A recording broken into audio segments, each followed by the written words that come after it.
কোন মসজিদের ভেতরে মাইকে আজান দিয়ে নামাজ পড়ে আর ওই মসজিদের ইমাম যদি সুন্নি হয় তার পিছনে নামাজ হবে কি? মাইক দ্বারা, এটা আমাদের কথা না, আশরাফ আলী থানভী সাহেব তারা দেওবন্দি আছেন, আপনাদের হুজুর আশরাফ আলী থানভী বড় হুজুর, উনি আল মাকালাতুল মাফিদার মধ্যে লিখছে যে মাইক যুগে যারা নামাজ পড়ে তাদের নামাজ কবুল হবে না, নামাজ ফাসেদ হবে। আবার ফিরাইয়া যত নামাজ মাইক দিয়া পড়ছে এই নামাজগুলো আবার দৌড়াইয়া আদায় করতে হবে। আশরাফ আলী থানভীর আল মাকালাতুল মাফিদার 5 পৃষ্ঠা। জুমার দ্বিতীয় আজান অথবা ওয়াক্তি আজান। জুমার দ্বিতীয় আজান দরজায় দেওয়া সুন্নাতে রাসূল, সুন্নাতে খুলাফায়ে রাশিদিন। আর ওয়াক্তি আজান পাঞ্জাগানা যে আজান, এটা মিনারায় দেওয়া সুন্নাত, মিনারা না থাকলে মসজিদের বাইরে উঁচু জায়গা দাঁড়াইয়া দেওয়া সুন্নাত।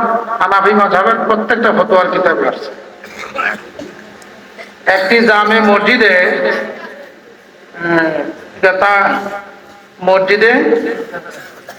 ঠিকাদার আছে, নামাজে মুসল্লি হয় 3-4 কাতার। প্রথম কাতারের মুসল্লিরা ইমামের 4 আঙ্গুল পিছনে দাঁড়ায়, কিন্তু পিছনে 3-4 কাতার ফাঁকা থাকে। এমত অবস্থায় নামাজ হবে কি?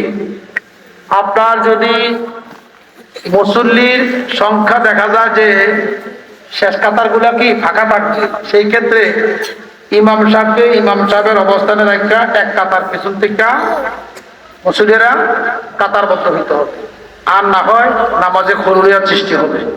আর দেখা যাচ্ছে যে পুরো মসজিদ পরিপূর্ণ, পাশনে কোনো জায়গা নাই, এই অবস্থায় ইমাম সাহেব মুসল্লির 4 আঙ্গুল সামনে থেকে যদি দাঁড়ায় তাহলে সুন্নাত আদায় হবে, নামাজ সবারই হয়ে যাবে। তবে কিন্তু মসজিদ পুরো ফাঁকা, এই অবস্থায় ইমাম লোকে লাগা দাঁড়াইছেন, বাকি জায়গাগুলো খালি আছে, এখানে নামাজের খরুরিয়ার সৃষ্টি হবে, এই কাজটা যেন না হয়। পীর মুরিদদের মধ্যে কেমন সম্পর্ক, পীরকে কেমন ভাবে মানতে হবে? পীর মুরিদের মধ্যে হক্কানি পীর যদি হয়, পীরের মধ্যে মুরিদের মধ্যে সম্পর্ক দেহ আর রূহ। এটা বুঝছি, পীরকে হাকিম মানতে হবে। পীরকে কি মানতে হবে?